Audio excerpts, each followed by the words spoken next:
Hello दोस्तों, स्वागत है आपका हमारे channel the study with SKP में। कैसे हैं आप लोग?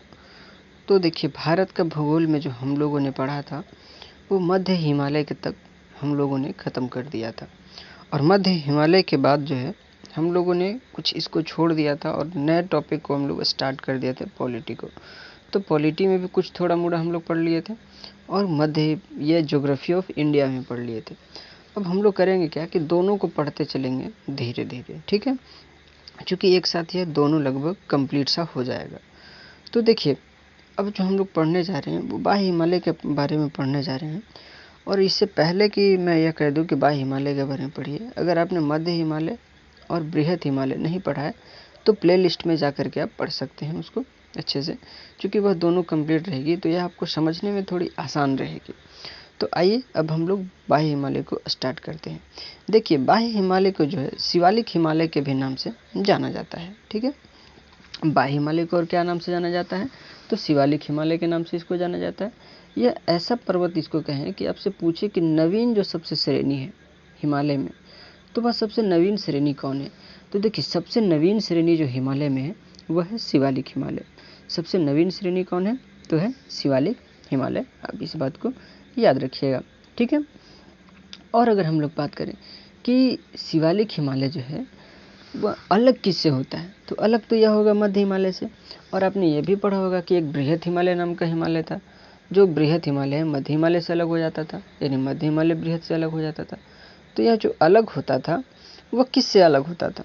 तो हमने बताया था कि MCT नाम का एक रेखा है, यानी मेन सेंट्रल ट्रस्ट करके, उससे वो अलग हो जाता है। यानी मेन सेंट्रल ट्रस्ट का जैसे हम कहें कि बीच में अगर मेन सेंट्रल ट्रस्ट अगर लाइन अगर खींच दी गई है तो उसका जो उस साइड वाला इलाका है वह बृहद हिमालय हो जाएगा, और जो इस साइड वाला इलाका है वह मध्य हिमालय हो जाएगा।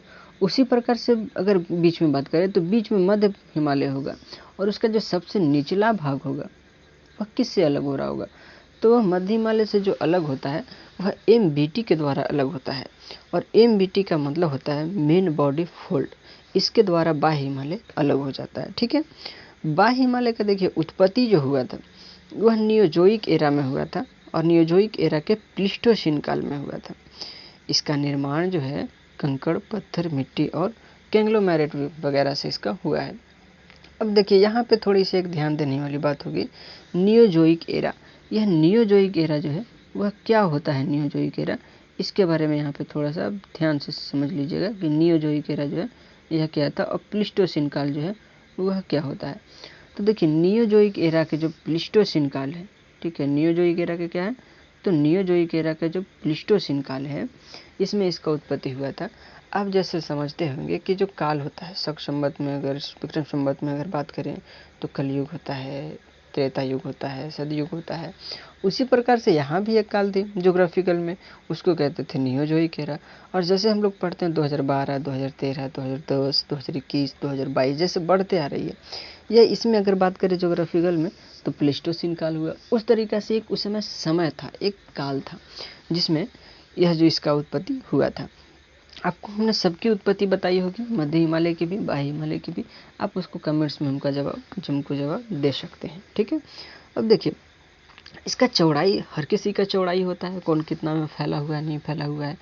तो यह भी जो फैला हुआ था, यानी बाह्य हिमालय जो फैला हुआ है या शिवालिक हिमालय जो फैला हुआ है, यह फैला हुआ है। इसकी ऊंचाई की अगर बात करें तो यह जो ऊंचाई होता है 900 से 1200 मीटर तक इसकी अधिकतम ऊंचाई जाती है, ठीक है? बाह्य हिमालय की उत्पत्ति ये ऊंचाई कितनी जाती है? तो 900 से 1200 मीटर की अधिकतम इसकी ऊंचाई जाती है। इसकी जो चौड़ाई होती है, जहाँ से ये स्टार्ट होता है और बीच में इसकी जो चौड़ाई होती है वह 80 से 100 किलोमीटर के बीच में होती है। लेकिन अगर पूर्वोत्तर राज्य की हम बात करें, पूर्वोत्तर भारत की बात करें, तो वहाँ पे जो इसकी चौड़ाई होती है वह लगभग 50 किलोमीटर होती है। इससे ज़्यादा वहाँ पे नहीं होती है, ऐसा औसतन देखा जाता है, ठीक है? अब बाह्य हिमालय चलती कहाँ से है, कहाँ से निकलती है, यानी कहाँ से इसको देखा जाता है? हिमालय तो बहुत सी हैं और हर कोई निकलता है, जो जम्मू कश्मीर से उसको देखा जाता है। तो इसको भी जो देखा जाता है वह बाह्य हिमालय जो को अगर नापा जाए, अगर देखा जाए तो इसको कहा जाता है कि पंजाब के पोतवार बेसिन से निकलता है।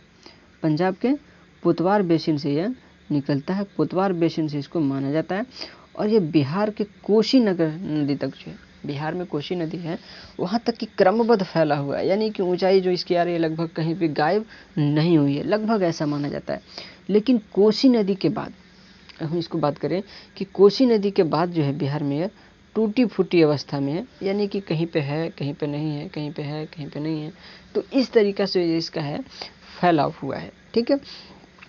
और इसकी अगर हम राज्य पर बात करें तो हर कोई होता है जो जम्मू कश्मीर में है, तो इसका जो विस्तार है राज्य पर, जैसे जम्मू कश्मीर में है, हिमाचल प्रदेश में है, उत्तराखंड में है, उत्तर प्रदेश में है, बिहार में है, पश्चिम बंगाल में है, सिक्किम में है, ये सभी इलाका में यह फैला हुआ है, ठीक है। जैसे असम में लास्ट अरुणाचल प्रदेश तक ये फैला हुआ है, ठीक है।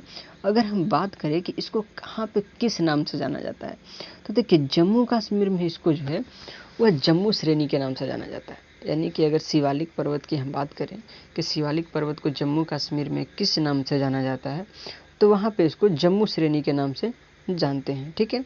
और उत्तराखंड के राज्य जो होता है, या उत्तराखंड जो राज्य है, इसका पश्चिम भाग में इसको दून श्रेणी कहते हैं। पश्चिम भाग में इसको क्या कहते हैं, तो दून श्रेणी कहते हैं। और पूर्वी भाग में इसको द्वार श्रेणी के नाम से जानते हैं, यानी पश्चिम में दून और पूर्वी में द्वार श्रेणी के नाम से इसको जाना जाता है। यह अगर दून और द्वार की हम बात करें तो जैसे आपने उत्तराखंड में नाम सुना होगा देहरादून, पाटलिदून, हरिद्वार, कोटद्वार, ये सभी जो नाम है, ठीक है, यह नाम जो है दून और द्वार के उदाहरण के रूप में हम समझ सकते हैं। ऐसे और बहुत से नाम हैं जो वहाँ पे फैले हुए हैं। उसी प्रकार से उत्तर प्रदेश में जो है इसको चूरिया मुरिया की श्रेणी कहते हैं। यह याद रखिएगा, यह एक बार क्वेश्चन एग्जाम में पूछा है कि शिवालिक पर्वत को उत्तर प्रदेश में किस नाम से जाना जाता है, तो चूरिया मुरिया के नाम से जाना जाता है। इसी को वहाँ जो है धुंधुआ श्रेणी भी कहते हैं, यानी उत्तर प्रदेश में शिवालिक पर्वत को धुंधुआ श्रेणी भी कहा जाता है। अब उसके बाद हम लोग आते हैं बिहार में। देखिए बिहार में जो है इसको सोमेश्वर श्रेणी के नाम से जानते हैं पहला, दूसरा जो है रामदुन श्रेणी के नाम से जानते हैं, और इसको हरहा श्रेणी के नाम से जानते हैं। 3 श्रेणी के नाम से यही पर्वत जाना जाता है शिवालिक की, ठीक है। अगर बिहार में इसकी सर्वोच्च चोटी की बात करें तो इसकी सर्वोच्च चोटी जो है माउंट सोमेश्वर नाम का चोटी है, जो चंपारण में है। यह है कहाँ पे, तो चंपारण में है, और यह पूरी तरीके से फैला हुआ है, ठीक है। आप इसको याद करते जाइएगा और स्क्रीनशॉट लेकर के चलते जाइएगा। देखिए मध्य बाह्य हिमालय इतना ही था और इसके बारे में हमने पढ़ लिया। अब थोड़ा सा लास्ट जो है हम लोग देख लेते हैं कि हिमालय जो पर्वत श्रृंखला है, इसमें बहुत से घास के मैदान भी पाए जाते हैं। वह घास के मैदान कौन कौन है और वह किस हिमालय में है, किस श्रेणी में पाए जाते हैं। तो देखिए देवयासी नाम का एक घास होता है जो जॉस्कर श्रेणी में पाया जाता है बृहद हिमालय में। और घास होता है रूपसू जो जॉस्कर श्रेणी में ही पाया जाता है, यह भी बृहद हिमालय में, क्योंकि पता है कि जॉस्कर श्रेणी में जम्मू कश्मीर में है जो बृहद हिमालय में आता है। उसके बाद एक आपने नाम सुना होगा गुलमर्ग, टनमर्ग, सोनमर्ग। इसी तरीके से मर्ग करके एक यह घास के मैदान जो है वह पीर पंजाल श्रेणी पर पाए जाते हैं, वह मध्य हिमालय में पाए जाते हैं। यह तीनों जो घास हैं देवयासी, रूपसू और मर्ग, यह जो पाए जाते हैं वह पाए जाते हैं जम्मू कश्मीर में। कहाँ होते हैं, तो जम्मू कश्मीर में होते हैं। यानी देवयासी अगर पूछे कि देवयासी किस श्रेणी की घास है, तो जॉस्कर श्रेणी की घास है। और देवयासी किस राज्य में पाई जाती है, तो देवयासी घास जो है जम्मू कश्मीर में पाई जाती है। यह किस हिमालय पर होती है, तो बृहद हिमालय पर होती है। इस तरीक़ा से क्वेश्चन बन सकते हैं। अगला आता है घास बुग्याल घास है। बुग्याल घास जो देखिए मंसूरी श्रेणी पर है। आपने नाम सुना होगा मंसूरी जो सबसे फेमस है, आपने लवासना के नाम सुने होंगे जो यही है IAS की ट्रेनिंग सेंटर। और यह जो होती है वह मध्य हिमालय में पाई जाती है, ठीक है, मध्य हिमालय में। उसके बाद एक घास आता है प्यार, यह भी मंसूरी श्रेणी पर है, यह मध्य हिमालय में पाई जाती है। यह उत्तराखंड दोनों राज्य में है, ठीक है, यानी दोनों जो है बुग्याल और प्यार जो घास है वो कहाँ है, तो उत्तराखंड में है। अब हम लोग जो देख लेते हैं थोड़ा सा एक बात ध्यान लगाकर कि जो यह पर्वत श्रेणियाँ हमने पढ़ा अभी, ठीक है, यह पर्वत श्रेणी जो हम लोग पढ़े उस पर्वत श्रेणी को उत्तर से दक्षिण में अगर हम लोग बांटे शुरू से, तो वह किस तरीक़ा से बटेगा, तो जैसे आएगा, जैसे सबसे पहला काराकोरम श्रेणी, ठीक है, काराकोरम श्रेणी की सबसे ऊंची चोटी K2 है। उसके बाद ट्रांस श्रेणी, जॉस्कर श्रेणी, बृहद हिमालय, फिर पंजाल श्रेणी, मध्य हिमालय, बाह्य हिमालय। ये 7 श्रेणियों को अगर हम लोग देखें कि 7 श्रेणी में इसको हम लोग पूरी तरीक़ा से बांट देते हैं, ठीक है।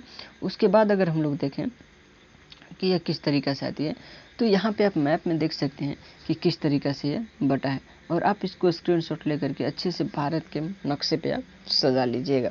ठीक है, तो फिर मिलेंगे आपको ऐसे ही अगले वीडियो में। अगर यह वीडियो आपको पसंद आ रही है तो अपने दोस्तों के साथ में इसको शेयर कीजिएगा। ठीक है, और अब जो हम लोग अगले टॉपिक में पढ़ेंगे वह उत्तर के पर्वतीय प्रदेश ही पढ़ेंगे, लेकिन एक व्यक्ति हैं सिडनी बुराड, जिन्होंने इसको 4 भाग में ही बांटा था।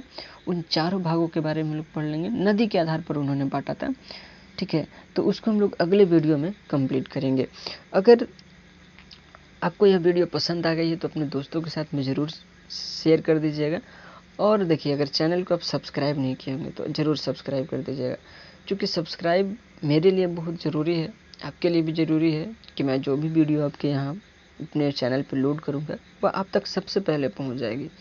तो बिना देरी किए हुए अब चैनल को सब्सक्राइब कर दीजिएगा, बेल आइकन को दबा दीजिएगा और नोटिफिकेशन जो होगा उसको ऑल पर सेट कर दीजिएगा, ताकि जो भी हम वीडियो डालेंगे वह सबसे पहले आप तक पहुँचे और आप आसानी से देख पाएँ। ठीक है, तो फिर मिलते हैं आपको अगले दिन, तब तक के लिए धन्यवाद, जय हिंद।